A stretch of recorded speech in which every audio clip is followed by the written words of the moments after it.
Ele era alguém que deveria nos proteger, mas usou de artimanhas para capturar sua presa e então cometeu um crime brutal. E esse caso me faz lembrar como é difícil ser mulher, ser vulnerável, não só no Brasil, mas no mundo todo. E hoje eu vou contar para vocês a história de como um policial planejou um estupro e um assassinato de uma jovem. Esse é o crime que chocou o Reino Unido em 2021. A Sarah Everard, ela estava ali voltando para casa de um amigo em Clapham, que é um bairro ali de classe média no sul de Londres. Isso era por volta de 21h30 do dia 3 de março, quando ela foi sequestrada.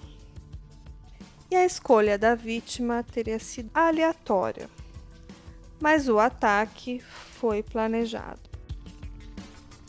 O policial Wayne Couzin tinha planejado isso há muito tempo. Seria então um ataque sexual a uma vítima ainda a ser escolhida. O policial usou seu conhecimento, que adquiriu trabalhando em patrulhas de Covid no mês de janeiro, e também o seu distintivo policial, para enganar a vítima ali sob o pretexto de uma prisão falsa, porque a Sarah estaria ali violando as regras do coronavírus. O policial então algemou a Sarah antes de colocá-la no carro e então partir com ela para cometer esse crime brutal. E para quem não me conhece ainda, o meu nome é Carla Moraes e esse é o Drink com Crime. É um canal que contamos casos de crimes reais, de mistérios, de muitas curiosidades, sempre acompanhado de bons drinks. Então, se você não conhecia ainda, bem-vindos ao nosso canal. Esse é o nosso episódio de número 50 e eu estou muito feliz de estar aqui compartilhando isso com vocês para contar esse caso que é recente, né? Um caso de 2021 que estampou as manchetes de diversos jornais ali do Reino Unido e eu acho que esse caso precisa ser debatido. Esse é um assunto muito importante e que gerou uma grande comoção lá no Reino Unido, mais especificamente em Londres. Então, fica aqui comigo que eu vou te contar tudinho sobre o assassinato de Sarah Everard.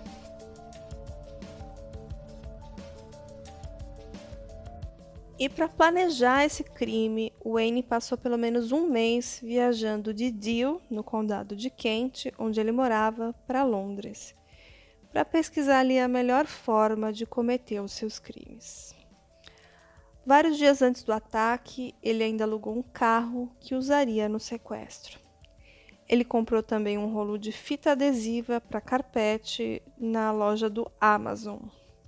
Depois de terminar um turno de trabalho de 12 horas, ele trabalhava na Embaixada dos Estados Unidos, ele saiu então à caça de uma jovem solitária para sequestrar e estuprar. E naquela noite do desaparecimento, 3 de março, ela teria então conversado com o namorado no telefone e foi a última comunicação conhecida da vítima.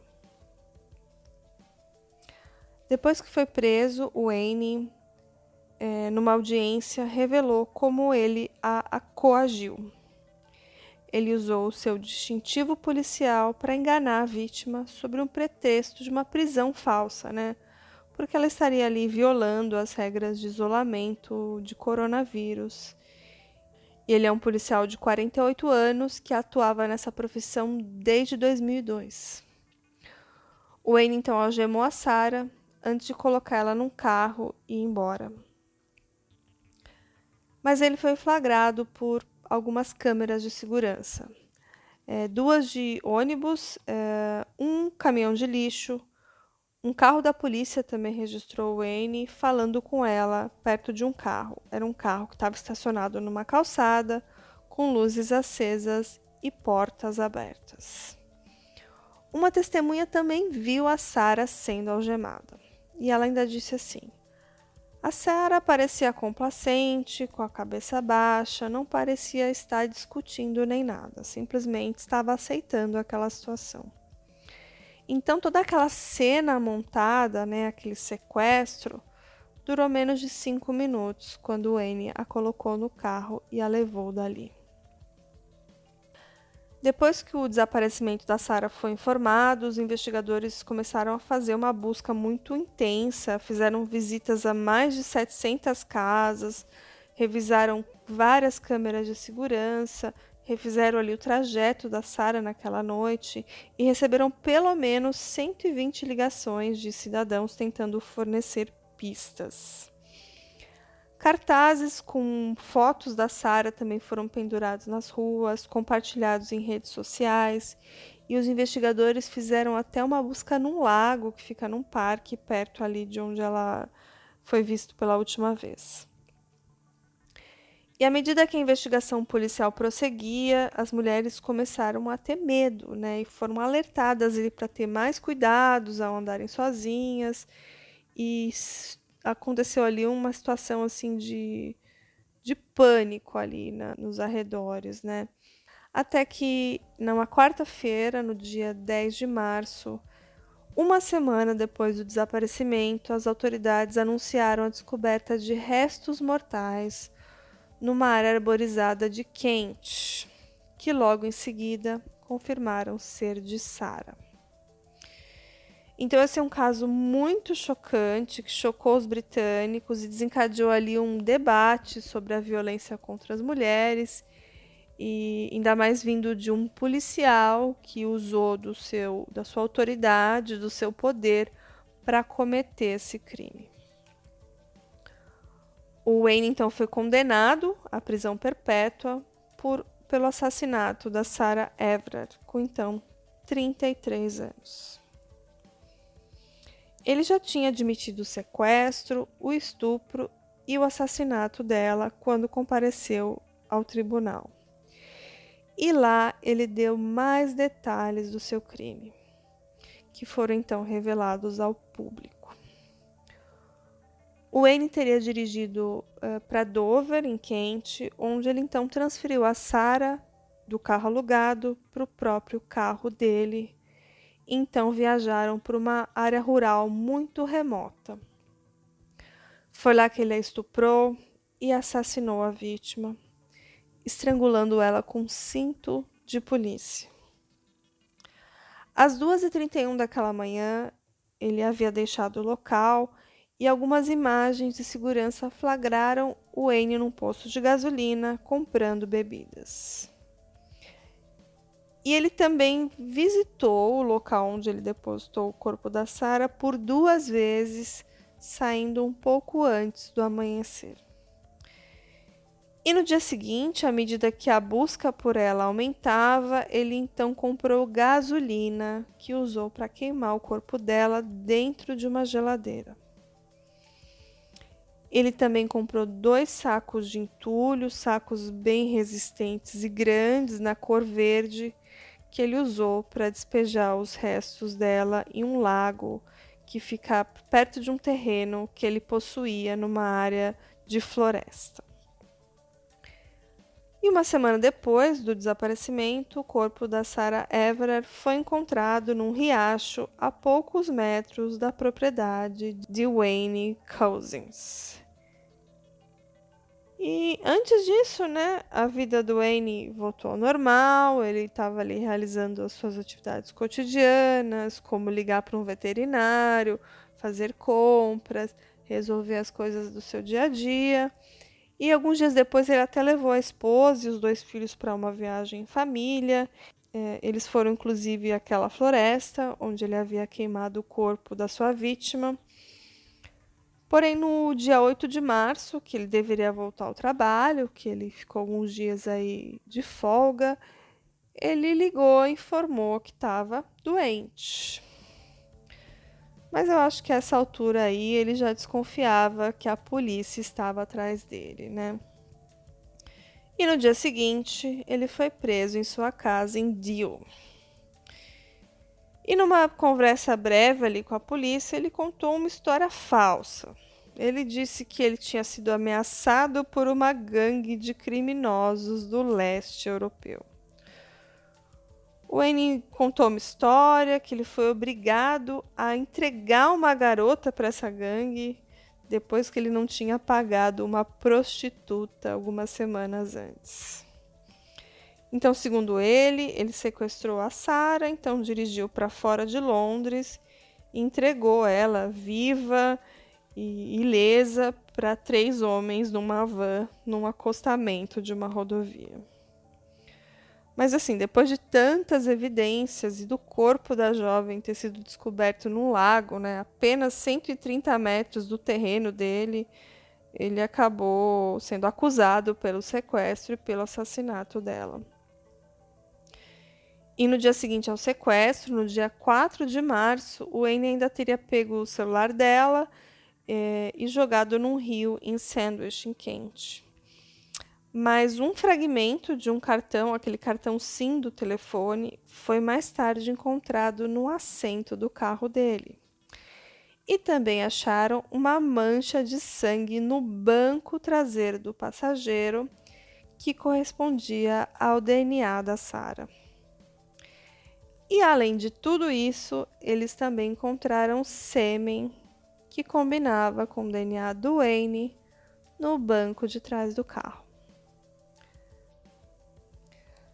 O Wayne Couzens também limpou todo o histórico do seu telefone celular poucos minutos antes de ser preso na sua casa em Deal, no dia 9 de março.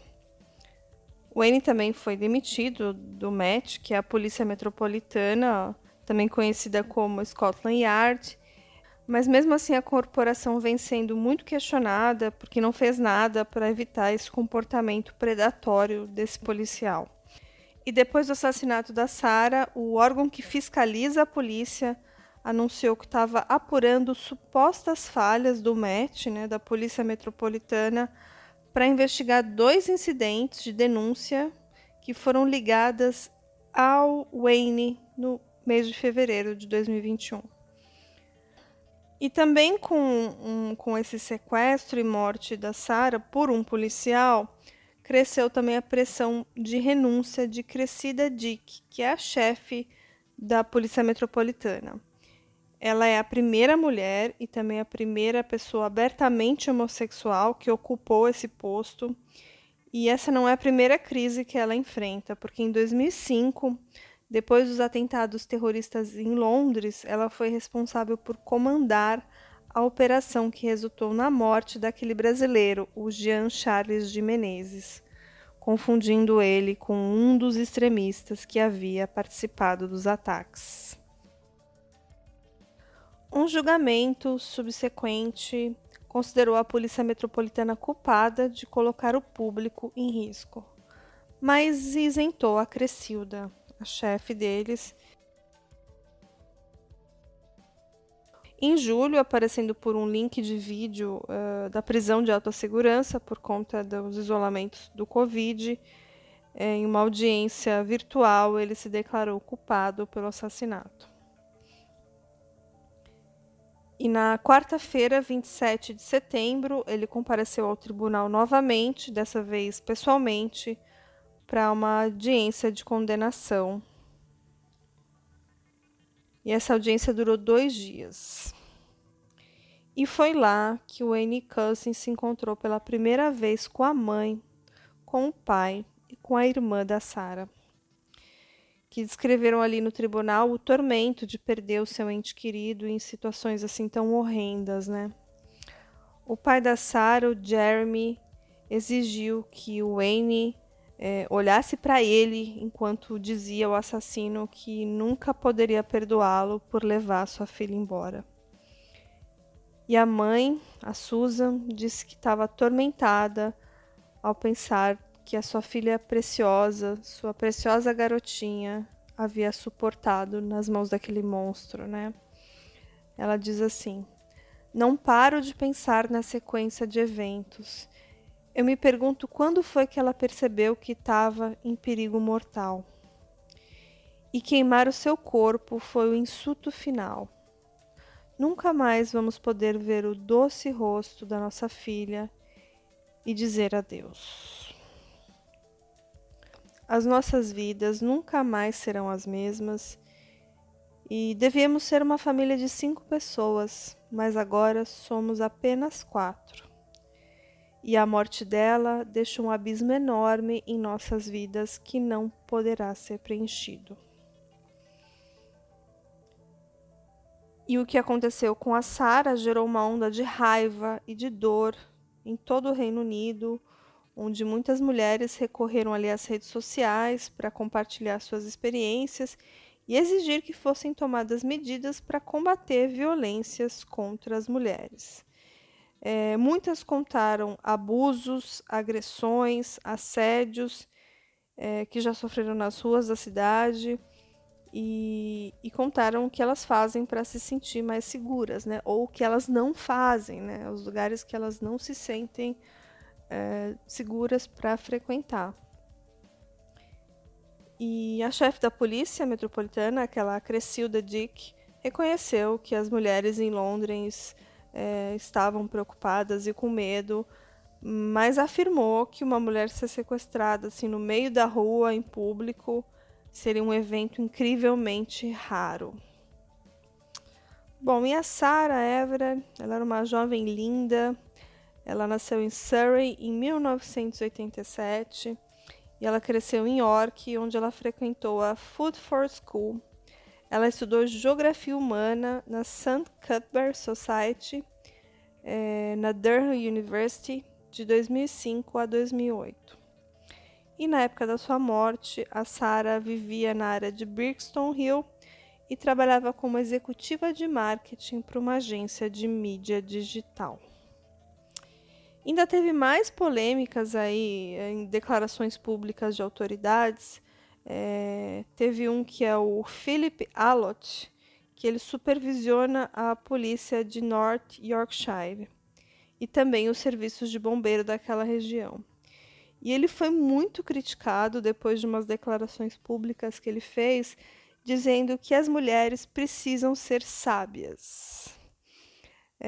E dizendo assim sobre o lance dela ter aceitado tão passivamente assim ser presa, né? Que as mulheres deveriam aprender um pouco mais sobre esse processo legal caso fossem abordadas por policiais. Bom, e aí numa reunião extraordinária, o Philip Allott admitiu que ele cometeu um grande erro falando isso, mas ele se recusou a renunciar ao cargo, apesar de uma votação unânime dos demais presentes ali para que ele largasse o cargo, renunciasse, né? Mas ele, depois de tanta pressão, ele realmente voltou atrás e colocou ali o seu cargo à disposição. Então, desde essa entrevista, o Philip enfrentou aí diversas críticas, incluindo do primeiro-ministro Boris Johnson e da secretária de Assuntos Internacionais do Reino Unido, a Priti Patel, e a pressão pela saída dele aumentou ainda mais, depois que alguns colegas de profissão acusaram ele de proferir comentários misóginos e sexistas a funcionárias que trabalhavam com ele. Então, uma petição de quase 11 mil assinaturas foi entregue para que ele renunciasse. Para a gente ver que a culpa sempre é da vítima, né? Porque ela estava andando sozinha na rua, porque ela aceitou acompanhar um policial. Ou seja, o Philip Allott, que era um supervisor da polícia, dizendo que ela não era muito sábia, não foi muito inteligente ao simplesmente aceitar a voz de prisão desse policial, que ela precisaria aprender um pouco mais desse processo legal. Obviamente, ele falou uma grande bobagem, foi extremamente inadequado nessa colocação dele, né? E esse caso da Sarah, infelizmente, mostra que as mulheres não estão seguras, né? Que, infelizmente, às vezes, como aconteceu com esse caso do Wayne, ele usou o seu poder, a sua autoridade para articular um crime que que ele achava que por ser policial, que ele fosse mais inteligente e conseguiria talvez despistar a polícia e sair impune, né? Mas ele deixou muitos rastros, ele foi visto por muitas pessoas, muitas câmeras de segurança, e como agora em 2021 todo lugar tem câmera de vigilância, ele foi facilmente pego, né? E não foi nada inteligente ele ter descartado o corpo no terreno que pertencia a ele, né? E é muito triste, porque a Sarah era uma menina muito bonita, com uma vida toda pela frente. Estava apenas se deslocando pela cidade. Eu vou colocar algumas fotos dela. Ela foi captada aí no seu trajeto por várias câmeras de segurança e acreditava que estava segura, né? No lugar que ela morava, indo visitar um amigo. E aí ela foi abordada por esse policial numa falsa prisão que foi arquitetada para elaborar esse plano macabro e terrível de estuprar, sequestrar e assassinar uma jovem garota de 33 anos. Então esse é o nosso episódio de número 50. Eu tô muito grata a todas vocês e todos vocês que comentam, que gostam do Drink com Crime. Esse mês a gente fez muitos episódios, eu tava fazendo uma conta aqui, foram mais de 12 episódios. A gente tá trabalhando bastante aqui, eu tava com muito roteiro parado, então aproveitei feriado, final de semana, para gravar para vocês. Ainda tem muita novidade, a gente tá preparando mais casos bem famosos. Como eu já falei, a gente vai trazer uma atualização muito bacana do caso da Madeleine McCann, então fiquem ligados nos próximos dias. A gente vai falar também de um serial killer, com uma participação de um cara que sabe tudo da história dele, e é um cara que é coveiro, olha que legal, ele tem uma profissão de coveiro, e ele curte muito, assim, livros de serial killer e várias histórias, ele coleciona itens sobre isso, e a gente vai contar junto a história de um serial killer, na verdade de um profanador de túmulos que também assassinou algumas pessoas. Alguns dizem que ele era serial killer, outros dizem que não, mas eu vou deixar aí no ar para vocês tentarem descobrir quem é. E também eu estou preparando mais alguns casos aí não tão conhecidos, que eu nunca vi nenhum podcast falando sobre eles, que é o nosso forte aqui desse canal, né? A gente trouxe alguns casos famosos, que foi uma sugestão de vocês, mas preferencialmente a gente vai trazer casos novos e casos não tão conhecidos que vocês poderiam encontrar em outro canal. Então a gente quer uma exclusividade para esse canal continuar crescendo e trazendo gente nova o tempo todo. Então recomende, manda mensagem para aquela amiga, para aquele amigo crimezeiro, fala, vai lá e curte e ouve o Drink com Crime, vamos fazer esse canal crescer. Porque só assim a gente vai ter mais ânimo, mais vontade para continuar aqui trazendo conteúdo de qualidade para vocês, tá bom? Ai, não pode esquecer, tem que seguir a gente lá no @drinkcomcrime no Instagram. E também aproveita e clica no sininho. Agora algumas plataformas de podcast também tem um sininho que você recebe as notificações quando a gente postar episódio novo no Drink com Crime, beleza? Também estamos lá no YouTube. Também se inscreve lá, clica no sininho e divulga bastante o nosso canal para a gente continuar crescendo, tá bom? Um grande beijo para todo mundo. Tchau, tchau!